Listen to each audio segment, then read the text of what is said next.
1차, 2차, 3차에 걸쳐서 각 나라에 다니면서 복음을 전했는데요, 바울 사도가 2차 전도 여행 때 세워졌던 교회가 바로 빌립보 교회입니다. 그런데 바울 사도가 전도 여행을 시작할 때, 처음엔 1차 때는 예수님 만나 전도 여행 시작할 때 1차 때는 자기 고향, 바울 사도의 고향을 중심으로 소아시아 지역에서 복음을 소아시아 지역에 있는 여러 나라를 다니면서, 곳을 다니면서 복음을 전했습니다. 이후 그러고 나서 2차 복음 전도할 때도 역시 바울 사도는 소아시아를 중심으로 복음을 전하게 됩니다. 그런데 하나님께서 뭐라고 하시느냐, 우리 사도행전 16장 7절을 보겠습니다. 시작. 무시아 앞에 이르러 비두니아로 가고자 애쓰되 예수의 영이 허락하지 않으니라. 그래서 2차 전도여행 때도 소아시아에서 복음을 전하기 위해서 이 소아시아 쪽에 있는 서북부 쪽에 있는 이 비두니아로 가고자 애를 썼다는 거예요. 그런데 누가 막았어요? 예수의 영이 허락하지 아니하는지라. 하나님께서 허락하지 않은, 아니 전도하는데 왜 하나님께서 허락하지 않으셨을까요? 하지 말라고, 여기서는 하지 말라고. 그래서 우리가요, 신앙생활에서 할 때, 우리가 주의 일 할 때도, 아무리 선한 일 할 때도 내 마음대로 해서는 안 되는 거예요. 아무리 주의 일이라도 반드시 하나님의 뜻대로 해야 되는 거예요. 이 말은 무슨 말이냐, 그러니까 하나님께서는 이 아시아에서는 이제 복음을 전하지 말라는 뜻이 아니라 복음을 중단하고 유럽 대륙으로 가서 거기서 복음을 전하라는 것이 하나님의 뜻이었습니다. 그래서 하나님의 뜻대로 바울 사도는 아시아에서 복음을 전하는 것을 중단하고 유럽으로 건너가서, 지금 그리스 지역인데요, 그 당시에 헬라의 알렉산더 대왕이 다스렸던 아주 유명했던 곳이 있었는데 마게도냐라는 곳입니다. 그 마게도냐라는 곳으로 가게 됩니다. 이 마게도냐라는 지역 안에는 오늘 아는 빌립보라는 곳이 있고요, 또 데살로니가라는 곳이 있고 베레아라는 곳이 있습니다. 그래서 하나님의 뜻을 따라 아시아에서 지금 유럽으로 건너가서 복음을 첫 번째로 전했던 곳이 바로 오늘 하는 이 빌립보라는 지역입니다. 이후 바울 사도가 3차 전도행 할 때 재차 또 이 빌립보라는 곳에 다시 방문하게 되는데요, 그리고 세월이 흘러서 이후 또 바울 사도가 복음을 전하다 로마 감옥에 1차로 갇히게 됩니다. 로마 감옥에 1차로 갇힐 때는, 이때는 지금 우리식으로 말하면 가택연금식으로 갇히게 됩니다. 그러니까 외부에서 오는, 바울 사도가 나갈 수는 없어요. 그러나 외부에서 오는 손님도 받을 수가 있고 초청한 사람들도 받을 수가 있었어요. 그래서 1차 때는 나가지는 못하지만 그것도 갇힌 상태죠. 그래서 외부에서 초청하는 사람들이나 온 사람들에게 복음을 전할 수가 있었어요. 그런데 복음을 전하려면 뭐가 필요해요? 물질이 필요하죠. 그래서 물질이 많이 필요했을 텐데, 또 이때는 또 그러니까 물질적으로 어려움이 있을 때예요. 그런데 이때 바울 사도가 로마 감옥에 갇혔다는 소식을 빌립보 교회 성도들이 듣게 됩니다. 그래서 빌립보 교회 성도들이 에바브로디드라고 하는 대표자를 뽑아서, 그래서 그 대표자를 통해서 대표자에게 빌립보 성도들이 헌금을 모아서 거두어서 바울을 돕게 합니다. 그래서 에바브로디드가 빌립보 성도들이 모은 헌금을 모아서 로마까지 와가지고 로마에 있는 감옥에 갇혀 있는 바울 사도에게 물질을 전달해 줍니다. 그런데 이 빌립보 교회 대표로 온 이 에바브로디도가 어느 날 무슨 일이 생기느냐, 바울을 도로 왔는데 죽을 병에 걸리게 됩니다. 그러니까 바울 사도 입장에서는 얼마나 고통스럽겠어요. 자기를 도로 온 대표가 죽을 병에 걸렸으니 입장이 참 난처하게 됐죠. 그래서 이걸 통해서 걱정하면서 바울 사도가 기도를 많이 했습니다. 그런데 하나님의 은혜로 에바브로디도가 병이 낫게 됩니다. 그래서 얼마나 기쁘겠어요. 그래서 에바브로디도가 다시 빌립보 자기 고향으로, 지역으로 가게 되는데, 에바브로디도가 빌립보로 가는 편에 바울 사도가 너희들이 나를 도운 것은 복음을 도운 것이다. 그래 참 감사하다. 감사하다는 글과 함께 교훈을 몇 자 적어서 보낸 것이 바로 빌립보서입니다. 그런데 빌립보서의 특징은 기쁨입니다. 기쁨. 어떻게 감옥 안에 있는 사람이 기쁨이에요? 바울 사도는 몸은 감옥 안에 있지만 자신은 예수 안에 있었기 때문에 기쁘다는 거예요. 여러분, 인간적으로 생각하면 감옥 바깥에 있는 사람이 기뻐야 되고 감옥 안에 있는 사람은 기쁜 게 아니에요. 그런데 바울은 예수 안에 있기 때문에 기뻐. 그래서 감옥 바깥에 있는 빌립보 교회를 상대해서 위로할 수 있고 또 복음을 전할 수가, 또다시 하나님 말씀을 전할 수가 있었던 거예요. 교훈할 수가 있었던 거예요. 그러니까 우리 인간적인 생각으로 해서는 바울 사도는 아니 거꾸로예요. 거꾸로. 오늘 본문도 비슷한 내용인데요. 오늘 본문도 어떤 내용이냐, 감옥 안에 있는 사람이 7절에 보니까, 오늘 본문의 7절에 보니까 그리스도의 평강이 충만하다는 거예요. 평강을 말하고 있어요. 한번 보겠습니다. 7절을 보겠습니다. 오늘 제목인데요, 다 같이 읽습니다. 시작. 그리하면 모든 지각에 뛰어난 하나님의 평강이 그리스도 예수 안에서 너희 마음과 생각을 지키시리라. 여기 보니까 하나님의 평강이 그리스도 예수 안에 너희 마음과 생각을 지키시리라. 여러분, 지금 바울 사도는 환경이 감옥 안입니다. 감옥 안인데 무슨 평강이에요? 그런데 바울은요, 평강을 말할 수 없는 감옥 아닌데도 지금 평강을 품고 있고 평강을 말하고 있어요. 그래서 저는 오늘 바울 사도를 통해서 바울 사도처럼 우리도 어떻게 하면 그 바울 사도 같은 그런 어려운 환경 속에서도 그리스도의 평강을 충만하게 소유할 수 있을까? 그것을 좀 알아보려고 합니다. 여러분, 여기 보니까 너희 마음과 생각을 지키시리라. 평강이 너희 마음과 생각, 즉 내 속이 평안해야 다른 사람에게 평안하라고 할 수 있는 거예요. 마음과 생각, 즉 내 속이 평안하지 않고 분노가 가득한 사람이 남에게 평안하세요 라고 말할 수가 없고, 그런 사람이 만약에 남에게 평안하라고 말한다는 것은 거짓말하는 거예요. 그런데 바울 사도는 도저히 평안할 수 없는 환경이에요. 어찌 보면 복음을 전하다가 감옥에 갇혔으니 억울해서 막 분노 가득 차야 돼요.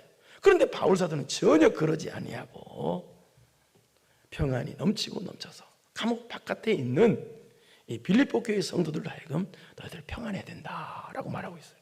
내가 이렇게 평안하니까 너희들도 평안해야 된다. 그렇다면 어떻게 하면 우리도 바울 사도처럼 이런 어려운 가운데서도 그리스도의 평안이 넘치고 넘칠 수 있을까요? 본문을 통해서 알아보겠습니다. 첫째, 따라서 합시다. 신앙 승리로 인한 기쁨이 있어야 된다. 우리 4절 한번 보겠습니다. 본문 4절 시작. 주 안에서 항상 기뻐하라. 내가 다시 말하노니 기뻐하라. 여러분, 뭐가 죄입니까? 하나님 말씀 불순종하는 게 죄입니다. 그러니까 하나님 말씀에는 두 가지가 있습니다.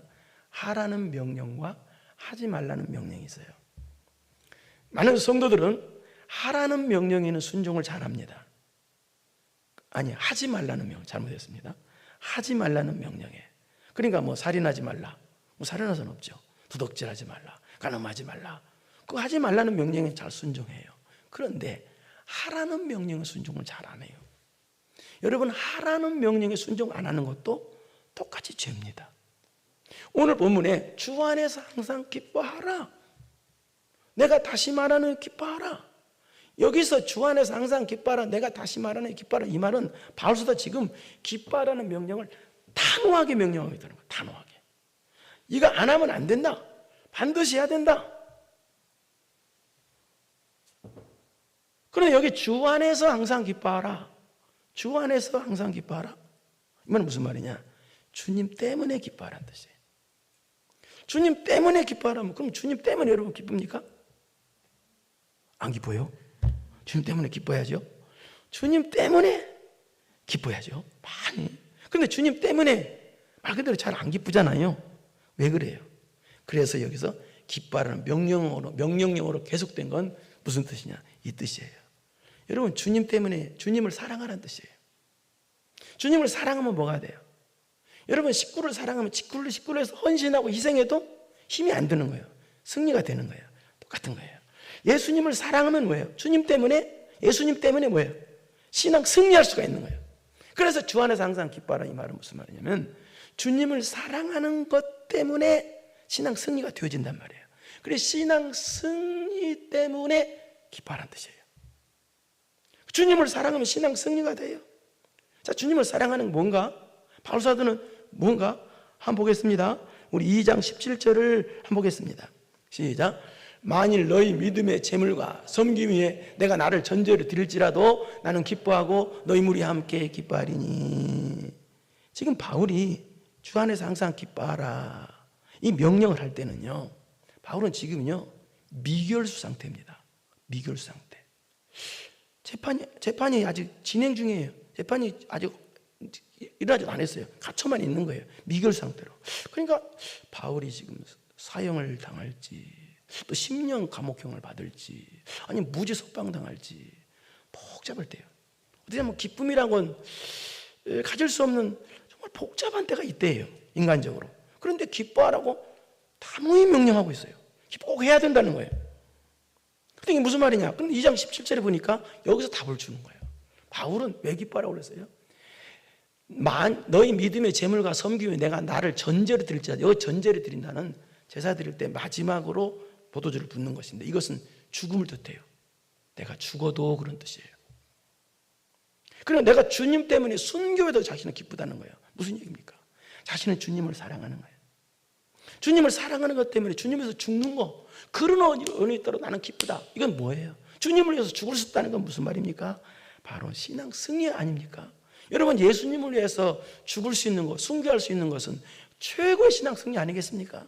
그러니까 자기는 그런 신앙 승리가 있다는 거예요. 그래서 신앙 승리하는 기쁨이 자신에 있다는 거예요.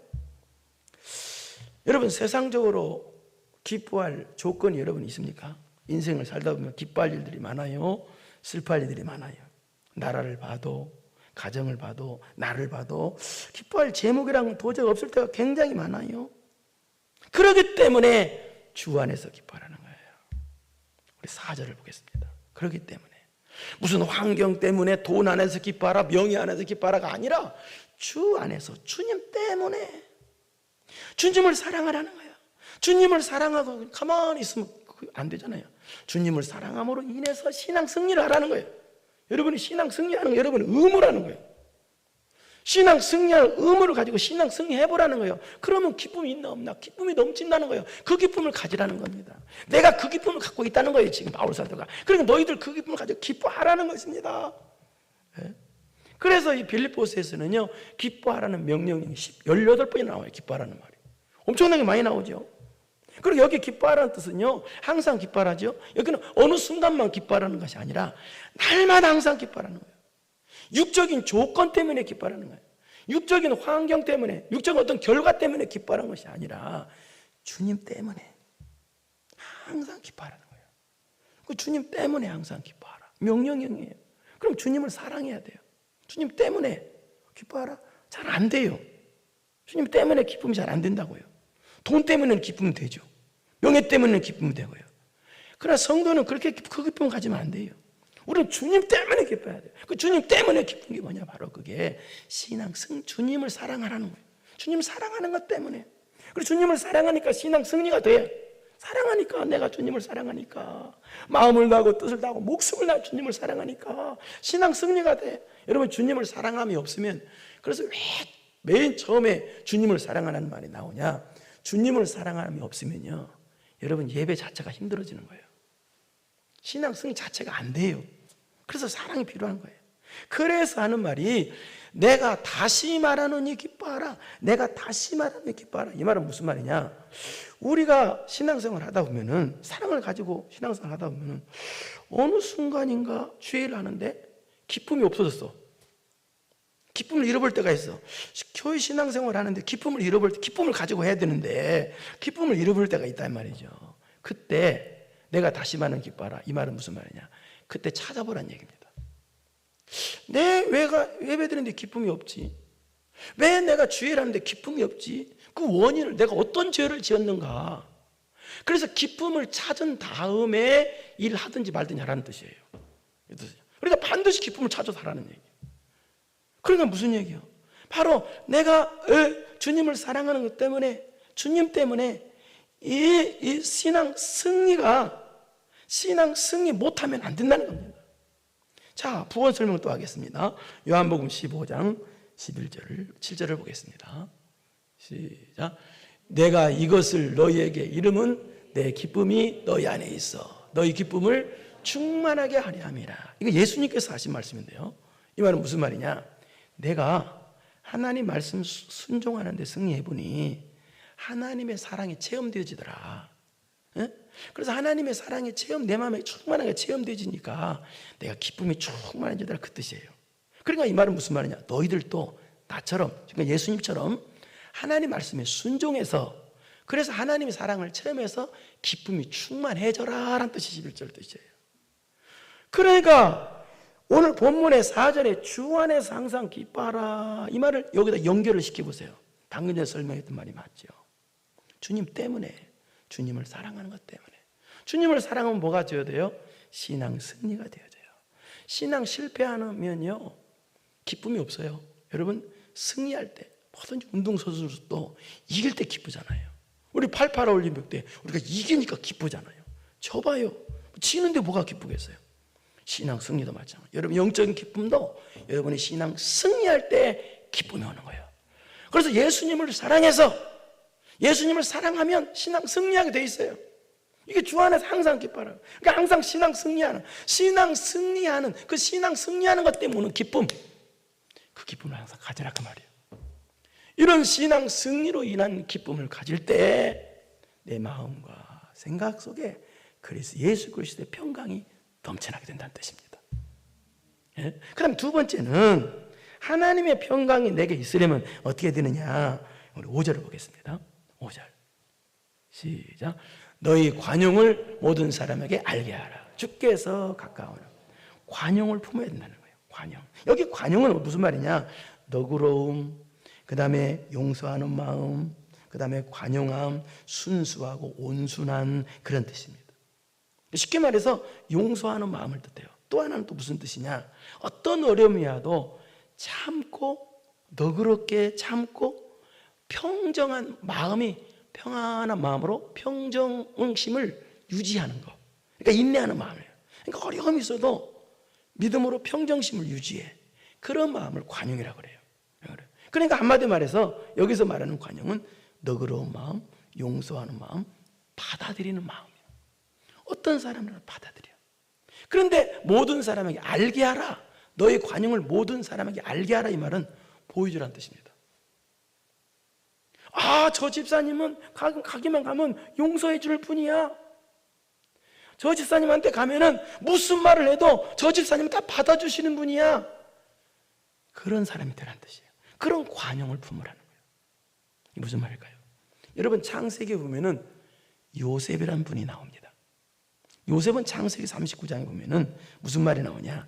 하나님께서 요셉과 함께 하심으로 요셉이 모든 일에 형통했다는 말이 여러분 나옵니다. 요셉은요, 형들의 미움을 받아서 애굽의 종으로 팔려가서 종살이 했던 사람입니다. 또 더 심각한 것은 애굽에서 종살이 할 때 그 주인의 부인이 모함함으로 이 강간 미수범, 그렇게 표현할 수 있죠. 강간 미수범이 억울하게 되어 가지고 강간 미수범이라는 딱지를 달고 감옥 안에 억울하게 갇혔던 사람입니다.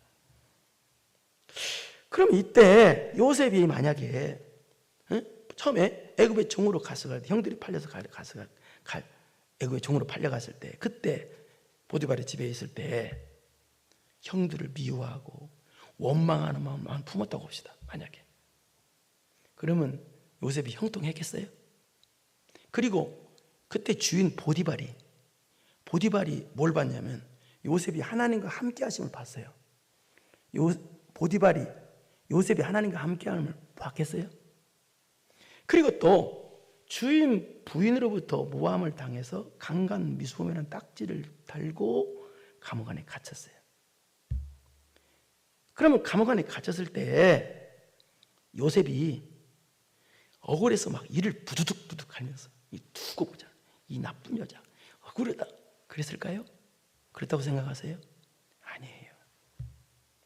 요셉은요, 자기를 종으로 팔아버린 자기 형들을 미워하지 않았어요.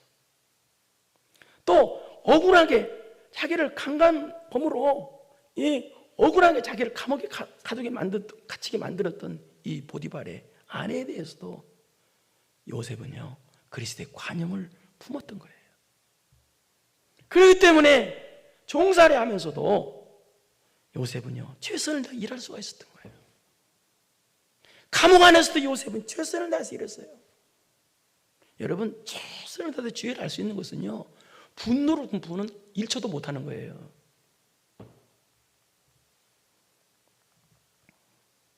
여러분을 향해서 억울하게 안 드는 사람, 인생을 살다 보면 참 많이 있습니다. 그런 사람에게 관용을 품었나요? 관용을 품으라는 거예요. 또 품고 또 품으라는 거예요. 그럴 때 하나님의 평강이 있다는 것입니다. 저 집사님만 만나면 다 용서할 것 같아. 아멘을 여봐요. 저 집사님 만나면, 아름다운 그 집사님 만나면 다 용서할 것 같아. 안 되는군요. 용서 안 하려고 작정해내. 내가 전도사 때요, 기도를 내놓으라고 그러니까, 산기도 갔을 때 기도 제목을 내놓으라니까 어떤 분을 해요. 우리 며느리 다리가 부러지게 기도 좀 해주세요. 진짜 그런 기도를 하더라니까. 그래서 얼마나 충격을 받았냐면 그때 사람들이. 여러분, 그렇게 남을 미워하는 마음을 갖고 있으면 안 돼요. 관용하는 마음을 갖고 있어요. 그래야 그리스도의 평강이 있다는 것입니다. 그 다음에 세 번째, 하나님의 평강이 있으려면 어떻게 되느냐. 따라서 합시다. 기도에 나를 투자하자. 그리고 6절을 보겠습니다. 시작. 아무것도 염려하지 말고 다만 모든 일에 기도와 간구로 너희 구할 것을 감사함으로 하나님께 하리라. 아무것도 염려하지 말래요. 이런 염려를 왜 합니까? 염려를 왜 해요? 아무것도 염려하지 말래요. 염려를 왜 해요? 첫째는 믿음이 없으니까 하는 거예요. 하나님을 향한 믿음이 없으니까 염려하는 거예요. 믿음의 반대는 어찌 보면 염려예요. 걱정, 염려. 그래서 성도들도 보면 믿음이 떨어지면 꼭 염려, 근심, 걱정해요. 세상에 염려, 근심, 걱정은 다 짊어지고 와요. 수고하고 무거운 짐진하느라 다 내게 오라. 내가 너희를 쉬게 하리라. 이 말씀도 못 믿어. 교회까지 와가지고. 그럼 염려하지 말라는 말은 무슨 말이에요? 하나님께 다 맡겨버리라는 거예요. 그리고 또 여기 염려하지 말라, 이 말은 무슨 말이냐면 염려의 속으로 빠지지 말라는 뜻이에요. 염려 속으로 빠지지 말라는 거예요. 사람이 살다 보면요, 별의별 염려를 다 하죠. 자식 걱정, 돈 걱정, 무슨 걱정. 그래서 염려에 파묻히게 돼요. 그래서 염려가 너무 많아서 염려 속에 파묻히려고 할 때, 그때 그 자리 염려 속에서 벌떡 일어나라는 거예요.